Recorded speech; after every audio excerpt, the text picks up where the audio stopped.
Imagine a medicine, a supplement, if you will, that is just great for the body.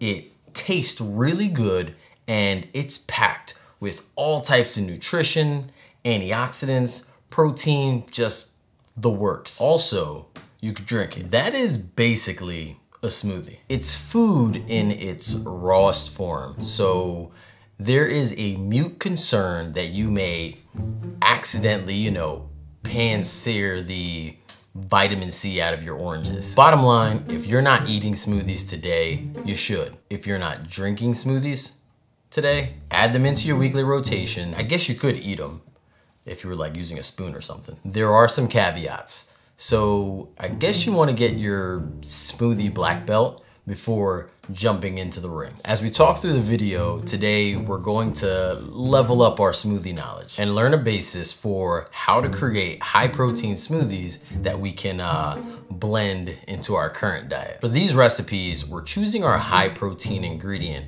or ingredients first, then using the basic formula of choosing a liquid, a fruit and or vegetable, and some optional add-ins. This way we can create some son of Frankenstein. In this recipe, I started out with tofu, which are one of the highest plant-based proteins. Silken tofu specifically has a very jello-like consistency. When blended up, it is creamy and smooth, which is perfect for like soups or gravies, but in this case, a smoothie. But why start off with choosing your protein first? Choosing your protein first will serve as the foundation to build the rest of your smoothie on. Imagine pulling out like all the ingredients to make a pina colada smoothie. You start your blending and then you realize, I forgot to add my protein. You head over to the fridge, you see nothing. Yet, over at the pantry, your best protein option is, say, peanut butter. Now, I'm not gonna knock anybody who likes peanut coladas. While it has a snazzy name, my taste buds are telling me the flavors together may not be as cool.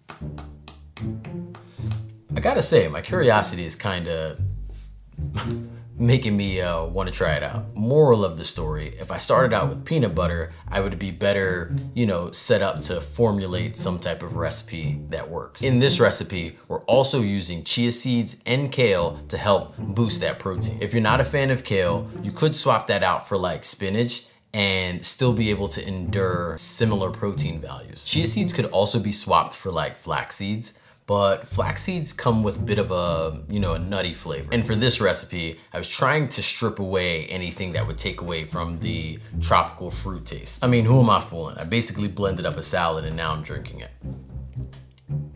I could live with that. When and if I'm sweetening this one, I typically go with agave, which is kind of similar to honey in flavor, and it doesn't distract from anything that's in the recipe.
Smoothies can count as a meal, but you have to do it right, meaning it needs to be balanced. At its bones, you want not too much sugar and a good amount of protein and fat. You need simple sugars from fruit.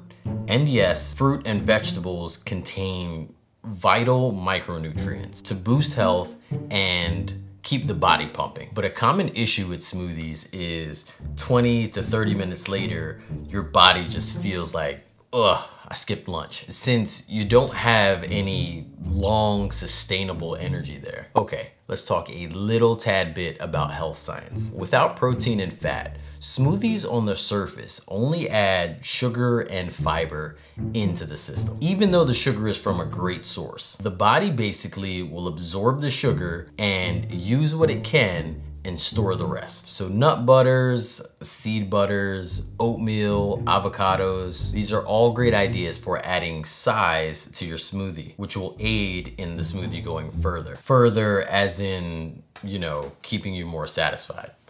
If your smoothie starts to walk, just run. This smoothie, we're using peanut butter, oats, hemp seeds, and flax seeds to create a very hearty protein smoothie. Peanut butter being the dominant flavor, and then simply adding that to the classic strawberry banana to make something that's just delicious. I've swapped peanut butter out for cashews before and blended that up, since cashews have more of a neutral flavor and they blend up really smooth.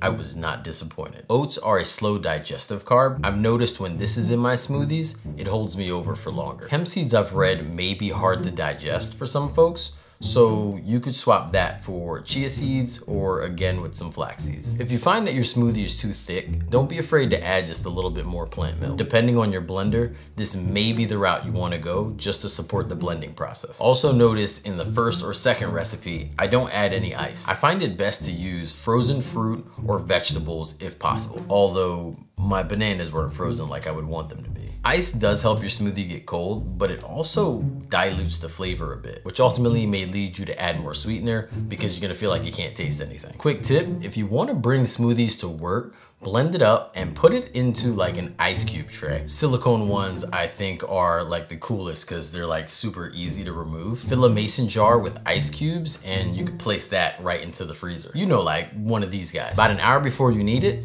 toss this guy right into the fridge and let it thaw. And once you come back to it, just give it a good shake and it's ready to go. Alternatively, I'm not sure why you couldn't just, you know, add your smoothie right into this guy and, you know, stick that in the freezer. They say these are freezer safe. You just gotta, you know, fill it up to about here. And then I guess just ignore everything I said earlier. I mean, who really likes doing things the easy way nowadays?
When making smoothies, a high-powered blender is just phenomenal. For a plant-based diet, or even just to diversify your culinary experience, a high-powered blender is everything. From making smoothies or milks, to making sauces, butters, dips, to making batters, dressings, or even making hot things like soup. I saved for a good while to get my Vitamix, and after having it, I would do it all over again if I needed to. It's amazing, but sticking to the subject, I find it can make all the difference on whether or not you actually even like smoothies. In my prior blender, I used to have lumps or stringy pieces of fruit left over after blending. I mean, you couldn't even call this thing a smoothie. It was more like stew, maybe stewy. But now I often make things like peanut butter inside of my blender, and it saves me a good chunk of change in comparison to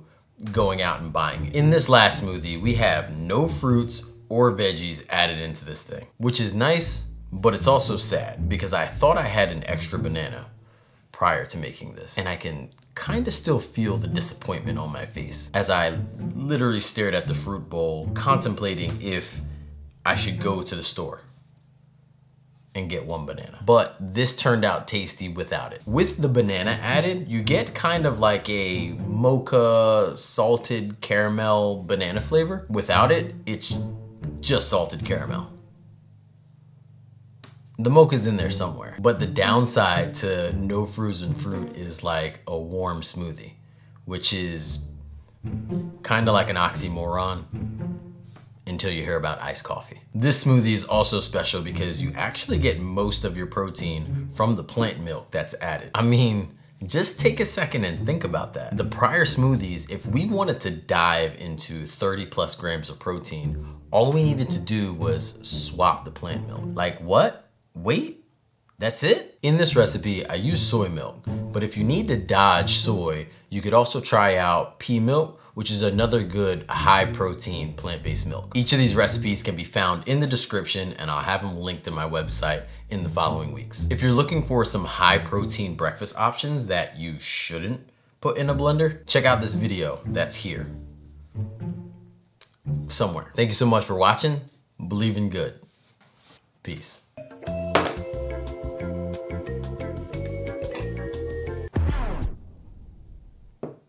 Mm-mm.